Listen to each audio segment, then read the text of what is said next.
نحمده ونصلي على رسوله الكريم أما بعد فأعوذ بالله من الشيطان الرجيم بسم الله الرحمن الرحيم إن الله اشترى من المؤمنين أنفسهم وأموالهم بأن لهم الجنة يقاتلون في سبيل الله فيقتلون ويقتلون بے معجزہ دنیا میں ابھرتی نہیں قومیں جو ضلب کلیم ہی نہیں رکھتا وہ ہنر کیا، جس سے دل دریا متلاطم نہیں ہوتا، ایک قطرہ نیسا وہ صدف کیا وہ گہر کیا۔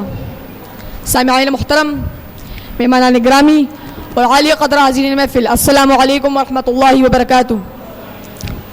آج میرے اس تقریر کا عنوان ہے مسلمان مغلوب کیوں؟ عرب مکرم، یاد رکھو یہ دنیا فانی حسین و جمیل کائنات ہمت و حرکت اور جوش ایمان سے تسخیر ہوتی ہے۔ آسمان نے کئی اقوام کی ترقی اور تنزلی کے مناظر ان کے قوت بازو کی بدولت دیکھیں۔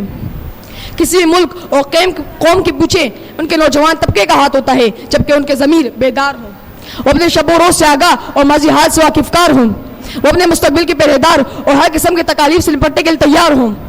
اسلام اپنی پاسبانوں کی قوت ایمانی اور حمیت انسانی کی بدولت دنیا کی بڑی بڑی قوموں سے ٹکرا ان کے غرور و گھمنڈ کو خاک میں ملا چکا ہے۔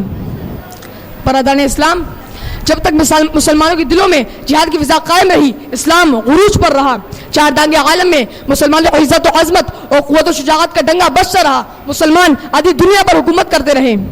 لیکن جو ہی مسلمانوں کی صفوں میں غدار اسلام گھسے، انہوں نے آستین کا سام بن کر ملت اسلامیہ کے اتحاد کو توڑ ڈالا، انہوں نے لوگوں کو دل و جان سے جہاد کی محبت کو نکال ڈالا، اور جیسے ہی مسلمانوں کے دلوں سے جوش جہاد کی چنگاری بجھ گئی تو انہوں نے اسلام کو مٹانے اور مسلمانوں کو دبانے کے لیے انہی کے ہتھیار استعمال کر کے مسلمانوں کو ایک دوسرے کا دشمن اور حریف بنا کر پیش کیا۔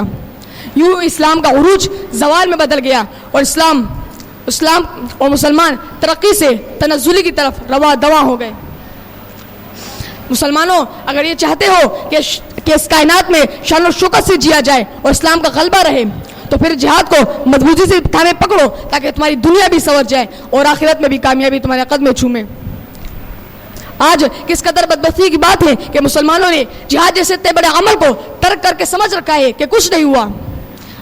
تجھے بتلاؤں کہ جب سے تو نے جہاد کو چھوڑا تجھے کن کی تکالیف کا سامنا کرنا پڑا۔ جب سے تو نے جہاد کو چھوڑا تیری عزتوں کو پاؤں تلے روندا گیا۔ جب سے تو نے جہاد کو چھوڑا تیری عفت کو تار تار کیا گیا، تیری عصمت کو پاش پاش کیا گیا، تجھ سے تیرا اقتدار چھینا گیا، تجھ سے تیرا قبلہ اول چھینا گیا، تیری ماں و بہنوں کو مولی گاجر کی طرح کاٹا گیا۔ آج تجھے اپنے حقوق کے خلاف آواز اٹھانے کی بھی آزادی نہیں۔ میں کس زبان سے ان مسلمانوں کی بے بسی کی تصویر کشی کروں؟ میں کن آنکھوں سے ان مناظر کا نظارہ کروں؟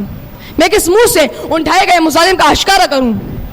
ہر درد مند دل کو رونا میرا رلا دے، بے ہوش جو پڑے ہیں شاید ان کو جگا دے۔ مسلمانوں، خدارا ابھی وقت ہے اپنے عزت کو بچانے کے لیے دشمن کے مقابلے میں بنیاد محسوس بن جائیے۔ اٹھیے، جہاد کی ضرب سے دشمن پر اپنی دھاک بٹھائیے اور جان لیجئے کہ جہاد اسلام کی کوہان کی چوٹی ہے۔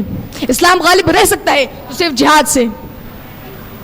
پیغمبر دو جہاں کا ارشاد ہے، میری امت میں سے ایک جماعت ہمیشہ حق پر قائم رہتے ہوئے غالب رہے گی، اور جو ان کی حمیت سے ہاتھ کھینچے گا تو وہ انہیں کچھ نقصان نہیں پہنچا سکے گی۔ جی ہاں، اس جماعت مجاہدین کو کسی ظالم کا ظلم کام نہیں آئے گا، کسی جابر کا اس کا جبر راستے میں رکاوٹ نہیں پیدا کر سکے گا، اپنوں غیروں کے تانے اسے جہاد سے روک نہیں پائیں گی، کسی طاغوتی اور صہیونی جیسی بڑی بڑی طاقتیں اس کو جہاد میں شکست سے دوچار نہیں کر پائیں گی۔ اللہ تعالیٰ سے دعا ہے کہ اللہ تعالیٰ ہمیں جہاد کرنے کی توفیق عطا فرمائے۔ وما علینا الا البلاغ، والسلام علیکم ورحمۃ اللہ وبرکاتہ۔